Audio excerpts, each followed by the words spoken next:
আমি বলতে চাই এই শ্রম দিবসের শ্রমিকদের তাৎপর্য সম্বন্ধে ইতিমধ্যে নেতারা বক্তব্য দিয়েছেন। আমি বলবো আজকে বাংলাদেশের শ্রমিক, আজকে বাংলাদেশের এই ধান খেতে গেলে যে শত শত কৃষক শ্রমিক ছিল, আজকে ধান খেতে গেলে দেখা যায় একটি যন্ত্রচালিত মেশিনের মাধ্যমে সমস্ত ধান ক্ষেতকে চাষাবাদ করা হয়। আজকে দেখা যায় বালসে মাল খাল খনন করার জন্য যে ওরা নিয়ে শ্রমিকরা কাজ করত, সেখানে একটা ভ্যাকু মেশিনের মাধ্যমে বালসে মাল খাল খনন করা হয়, পুকুর খনন করা হয়। একটি সকল কাজই এখন যান্ত্রিক ব্যবহার করা হয়। পেশি শক্তি, কায়িক শক্তি শ্রমিকদের এখন প্রয়োজনীয়তা সারা বাংলাদেশে কমে গেছে।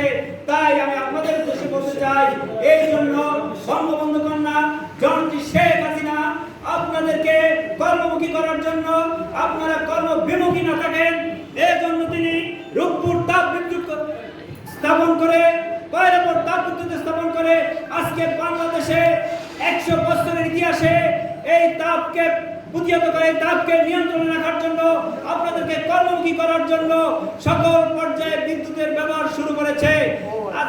আমরা বিগত দিনে দেখেছি যারা পেট্রোলের মাধ্যমে পায়ে প্যাডেল দিয়ে রিক্সা চালাইতেন, এখন তাদের সেই প্যাডেল নাই, তারা এখন যন্ত্র চালিত রিক্সা চালান, অটো চালান। সবকিছু যান্ত্রিক হয়ে গেছে, সবকিছু তথ্য প্রযুক্তির মাধ্যমে চলে গেছে। আমরা বেকার থাকবো না। আমরা যারা পেশি শক্তির শ্রমিক ছিলাম, আমাদের এখন করণীয় কি? আমাদের করণীয় পেশি শক্তি দিয়ে আর কাজ করার সুযোগ আর হবে না। দেশে এই দেশ এখন যান্ত্রিক যুগ হয়ে গেছে, এই দেশ এখন বৈদ্যুতিক দেশ হয়েছে, এই দেশ এখন হাইটেক পার্কের পরিণত হয়েছে, এই দেশ তথ্য প্রযুক্তির পার্ক হয়েছে। এগুলো কি?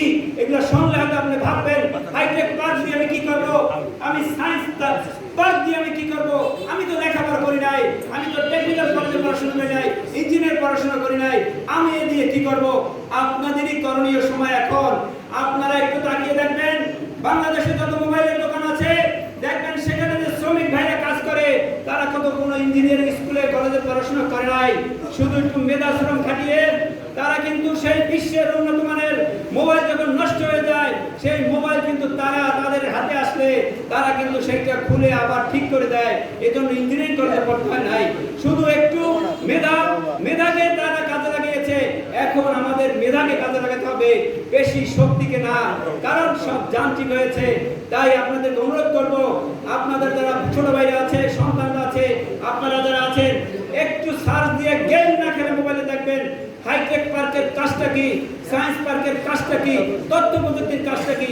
এখন কিন্তু এই শ্রমের যুগ। তাই অনুরোধ করব, আপনারা কায়িক পরিশ্রমের চিন্তা চেতনা ছেড়ে দিয়ে আপনারা প্রযুক্তির চিন্তা চেতনার শ্রমিক হয়ে শেখ হাসিনা যে ঘোষণা দিয়েছে স্মার্ট বাংলাদেশ তৈরি করবেন।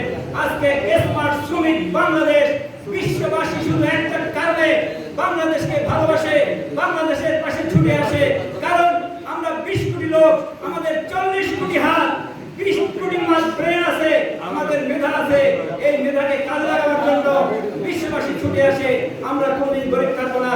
শেখ হাসিনার মাথা থেকে একটা কথাই বেড়ে গেছে, আগামীতে এই দেশ হবে স্মার্ট শ্রমিকদের দেশ। বিশ্বের কাছে পৃথিবীতে সবচেয়ে স্বল্প ভূখণ্ডের বাংলাদেশ, সর্ব লোক সংখ্যার দেশ বাংলাদেশ। কানাডা এই বাংলাদেশের মতো 80টা দেশের সমান, মাত্র লোক 4 কোটি, আর বাংলাদেশের লোক 20 কোটি, ছোট্ট একটি দেশ। কিন্তু বঙ্গবন্ধু কন্যা সামান্যতম এ নিয়ে তিনি চিন্তা করেন না, কারণ তাই তিনি চিন্তা করেন এই মেধাকে, এই হাতকে, এই মানুষকে আমি প্রত্যেকটি ইন্ডাস্ট্রিতে তৈরি করব। বিশ্ববাসী আমাদেরকে আদর যত্ন করে ওদের দেশে চাকরিতে নেবে, এই দেশে বিভিন্ন জায়গায় ইন্ডাস্ট্রি করে আমাদেরকে ব্যবহার করবে।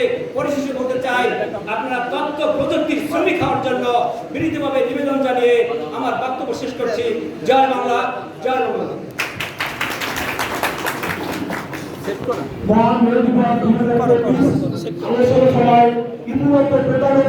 আমাদের মাঝে আসলে অলঙ্কৃত করেছে।